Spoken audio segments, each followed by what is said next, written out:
Ma'am नहीं नहीं, आप डरो नहीं, आप दरवाजा खोलो, मैं मीडिया से हूँ, आप इधर से होकर मुझे देखें। आप किधर हैं? दरवाजा नहीं खोल रहे हैं। मैगी दरवाजा खोलना, 1 मिनट, मैं भी हूँ नीचे। मैम आप कहाँ से? हम इसी पर मोहल्ले से। अच्छा, ये लेकिन हम काफ़ी देर से आकर दरवाज़ा इनका नॉक कर रहे हैं, खोल नहीं रहे हैं। मैं खोल रही है, आप खोला उसने। अकेली है ना, तभी डर रही होगी। जी हाँ जी जी जी जी, आप दरवाज़ा खोलें, आप इस साइड दिखाएं, आप दरवाज़ा खोलें। एक बार फिर से स्वागत है आपका स्पिरिट न्यूज़ में और मैं हूं वंदना मलकाइन नायर। इस वक्त हम मौजूद हैं मुबारक मंडी में। जम्मू की बात करें तो जम्मू में अब वारदातें जो हैं वो बढ़ती हुई नज़र आ रही हैं।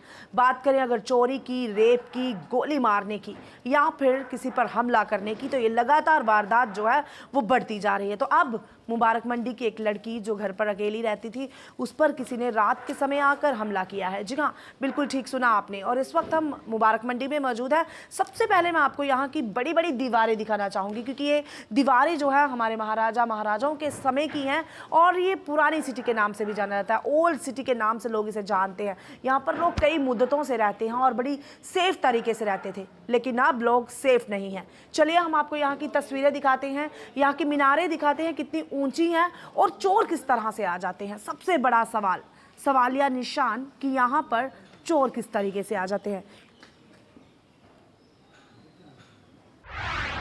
अब ये वही गली है जिस गली की लड़की, महिला या लेडी के साथ वो वारदात पेश आई है।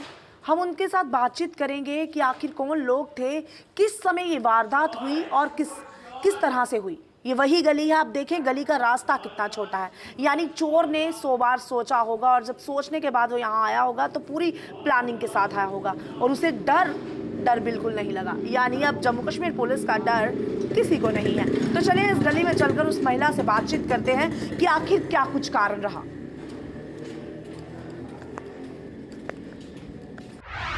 तो मैं आपको बता दूं कि ये वही घर है जिस लड़की पर हमला हुआ है। यहाँ से ही चोर आता है और हमला करता है, लेकिन अब वो लड़की बिल्कुल मना कर गई है हमसे बातचीत करने के लिए या आप तक ये बात पहुंचाने के लिए। उसने कहा है कि मुझे डर लगता है। आपने स्टार्टिंग की तस्वीरों में देखा किस तरह से वो दरवाज़ा ही नहीं खोल रही है और उसका कहना है कि दीदी मुझे डर लग रहा है। यानी अब डर की वजह से लोग क्राइम को छुपाएंगे।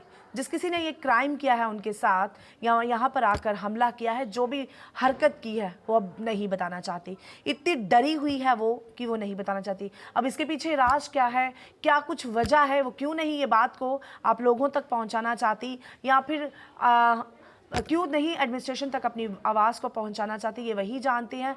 लेकिन एक बार फिर से बड़ा सवालिया निशान जो कि वो अपने डर जो है अब लोगों में नहीं है। जम्मू में वारदातें बिल्कुल पेश सामने आ रही हैं और अब लोग बातचीत करने से भी कतरा रही हैं। लोगों को अब डर है, हो सकता है उस चोर ने इन्हें डर डलवाया हो या जो वारदात को जिस तरह से ये अनहोनी हुई है, हम इसे अनहोनी ही कहेंगे क्योंकि पहले इस तरह की होनी नहीं होती थी।